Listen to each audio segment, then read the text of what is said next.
Hello বন্ধুরা, আজকে তোমাদের সাথে একটা নতুন রেসিপি নিয়ে চলে এসেছি। তোমরা তো পটল চিংড়ি খেয়েছো, এরকম একবার ফুলকপি দিয়ে চিংড়ি মাছের কালিয়া করে দেখো, দারুণ একটা রেসিপি। চলো তোমাদের সাথে রেসিপিটা শেয়ার করি। প্রথমে কড়াইতে কিছুটা পরিমাণে সরষের তেল নিলাম এবং এই সরষের তেলটি গরম হয়ে গেলে কেটে রাখা নুন হলদি মাখানো ফুলকপিগুলো দিয়ে দেব এবং ফুলকপিগুলোকে ভালো করে নেড়ে চেড়ে কিছুক্ষণের জন্য চাপা দিয়ে দেব এবং চাপাটি খুলে হালকা করে নেড়ে দেবো।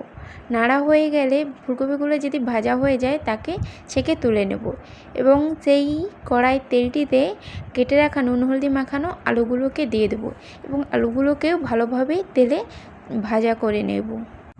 আলুগুলিকে নেড়ে ভালো করে দেখে নেব, উল্টে পাল্টে একটা সিদ্ধ হয়েছে নাকি কেটে দেখে নেব। সিদ্ধ হয়ে গেছে, এবার তুলে নেব আলুগুলোকে ছেঁকে। সেই তেলে খোলা ছাড়ানো নুন হলদি মাখানো চিংড়ি মাছগুলোকে ভালো করে ভেজে নেব। উল্টে পাল্টে ভালো করে ভেজে নেব চিংড়ি মাছগুলোকে। ভালো করে চিংড়ি মাছগুলো ভাজা হয়ে গেলে চিংড়ি মাছগুলোকে তুলে নেব।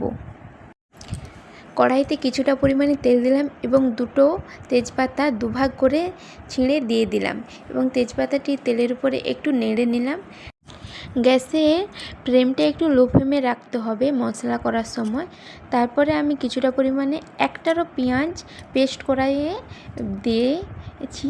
একটা বড় সাইজের পেঁয়াজ নিয়েছি, সেটাকে পাতলা করে পেস্ট করেছি, সেটাই দিয়ে দিলাম এবং ভালো করে নেড়ে নিলাম এবং এর উপরে দিয়ে দেবো আদা বাটা আর রসুন বাটা দিয়ে দিলাম, কিছুটা পরিমাণে পেস্ট, চিড়ে রাখা দুটি কাঁচা লঙ্কা দিয়ে দেব এবং দেওয়ার পরে ভালো করে নাড়ব যাতে মশলাটি কড়ায় না লেগে যায়। ভালোভাবে নাড়তে হবে নেড়ে নেড়ে।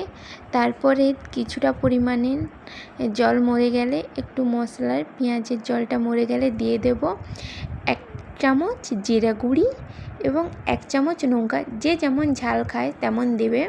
তারপরে দিয়ে দিলাম 1 চামচ হলদি গুঁড়ি, তার উপরে দিয়ে দিলাম একটু কাশ্মীরি লঙ্কার গুঁড়ি। তারপরে সমস্ত মশলাগুলিকে ভালো করে নাড়তে হবে যাতে কড়াই না লেগে যায়।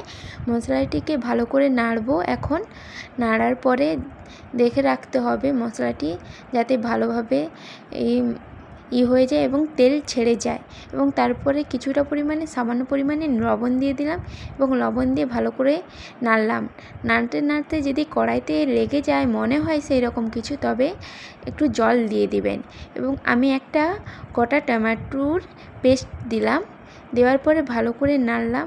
নাড়তে নাড়তে দেখলাম একটু হালকাভাবে তেল ছেড়ে আসছে, তারপরে একটু সামান্য পরিমাণে জল দিয়ে দিলাম। তারপর জল